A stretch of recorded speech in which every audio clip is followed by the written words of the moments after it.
Thank you, everybody, for taking the time to join us for today's webcast. We want to discuss how to succeed with the hybrid workplace with M365 and what the best practice is for planning and delivering the full power of Microsoft Teams. A little bit about us. I'm Joe Gigworks. I'm the founder and managing partner of GigWorks, or GigWorks Information Architects, as we refer to ourselves. We've been a gold partner since 2001.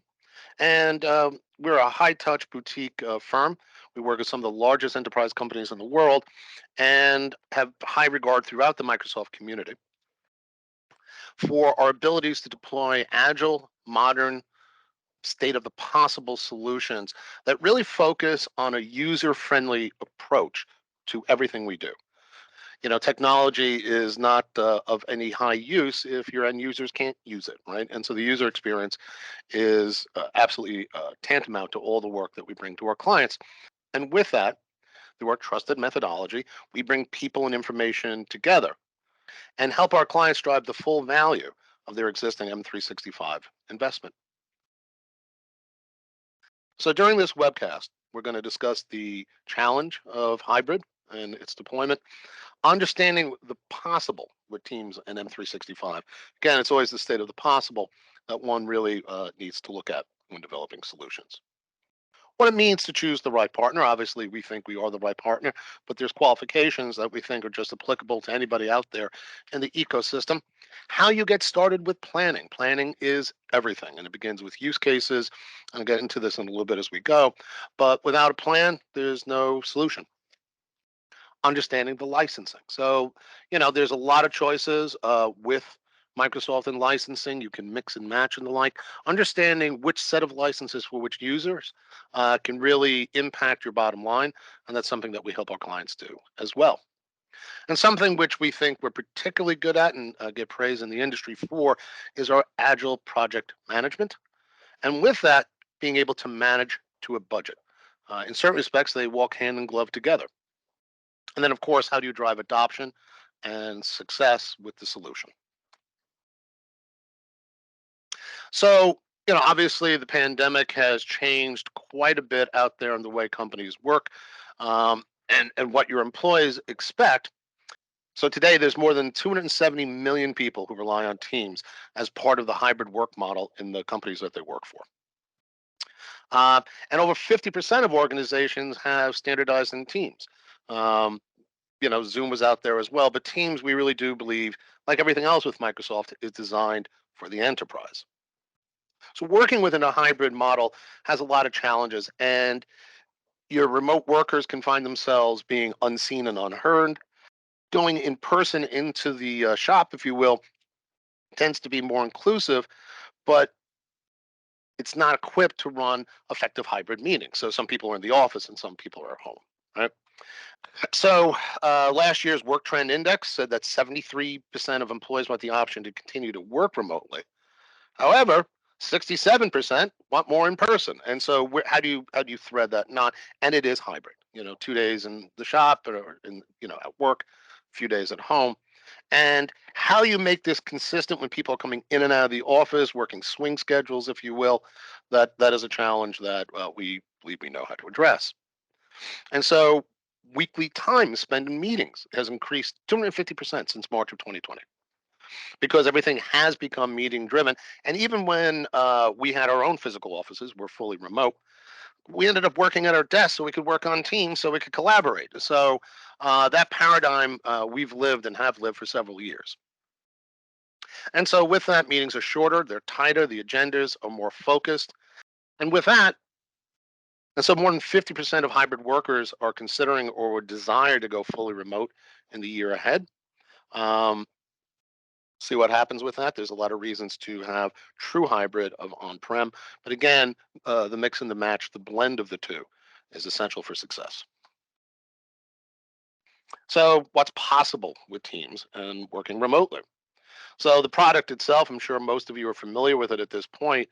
Chat and instant messaging, whiteboarding, a more natural face-to-face interaction through hybrid meetings. Teams has come a long way in creating a user-friendly interface. You can now share your applications for presentation directly in Teams, making even that easier as well. And so the big one really that we think is a missed opportunity is the incorporation of line of business applications, the development of applications and processes in Teams. We started out, still do a ton of work within SharePoint. But what I try to explain to folks is that M365 is a coherent end-to-end platform, right? And even, the library, if you will, within inside a Teams channel, that's actually a SharePoint library.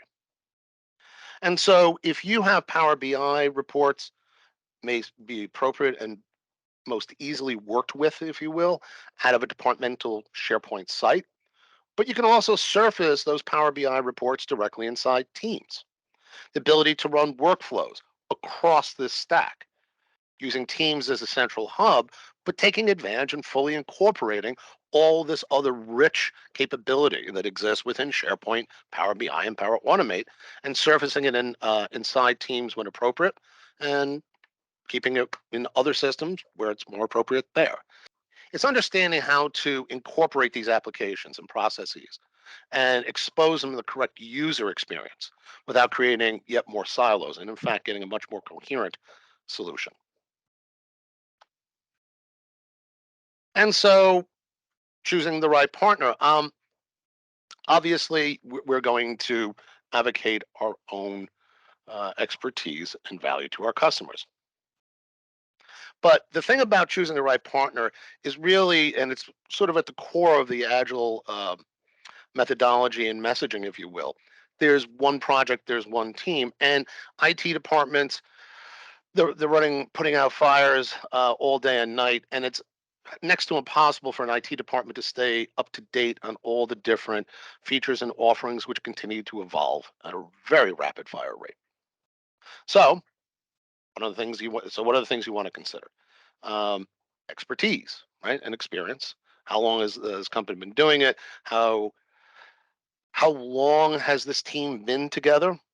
And how do you manage projects? How does your vendor manage projects in the way they have to work with you, right?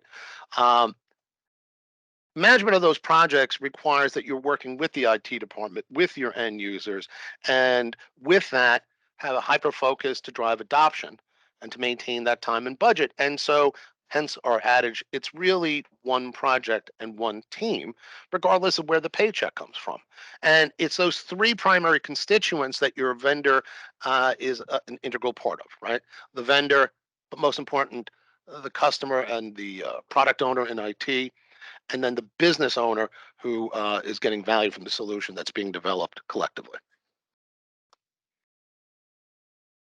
And planning. So one of the things that makes Agile really tick is establishing early and upfront what that minimally viable product is, that MVP. So you have an initiative, you have scope. The notion of waterfall has long been shown to be really ineffective. The notion that you're going to plan for everything and anything that this solution is going to need without regular routine collaboration with the business stakeholders and the like has led to nothing but budget overrun over the years. So what we do with our clients is we go, okay, let's do some high level planning and establish what that minimally viable product has to be to satisfy that investment. Establish what that budget is.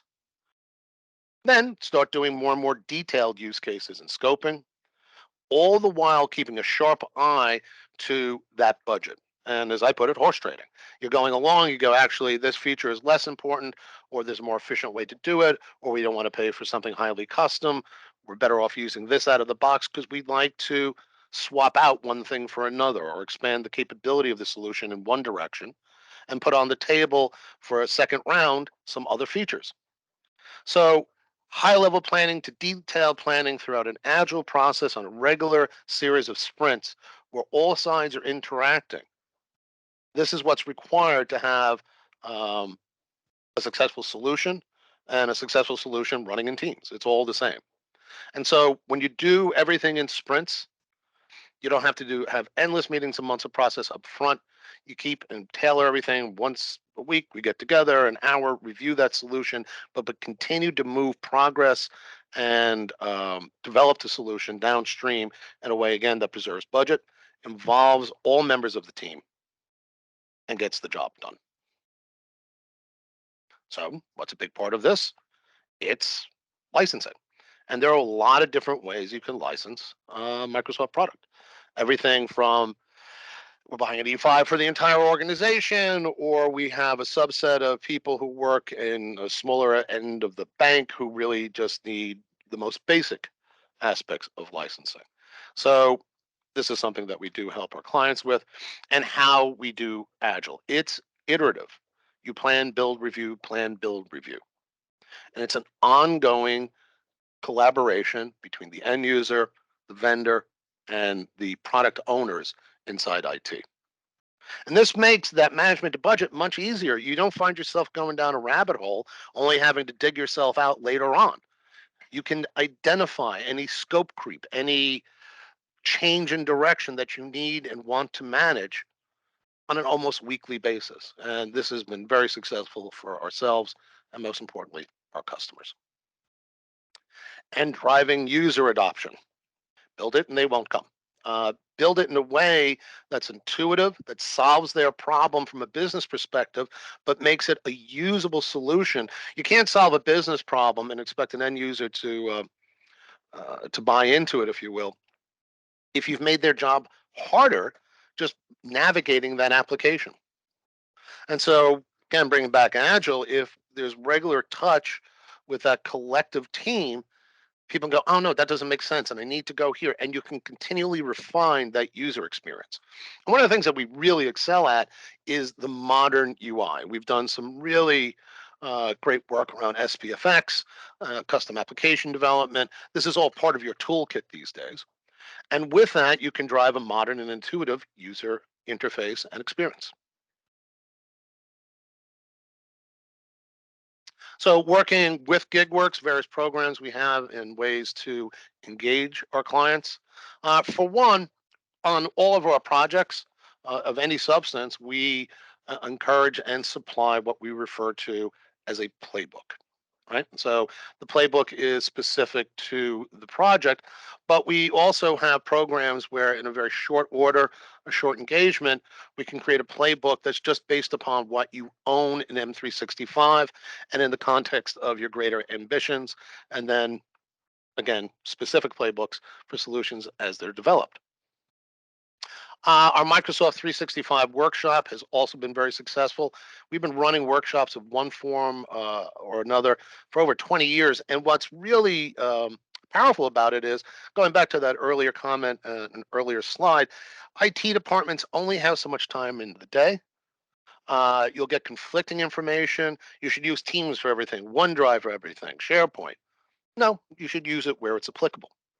So these workshops allow our customers and their end users, if applicable, to come into these workshops to get a sense of what these different products do, what is possible to be done with them, and what's the best tool for the job.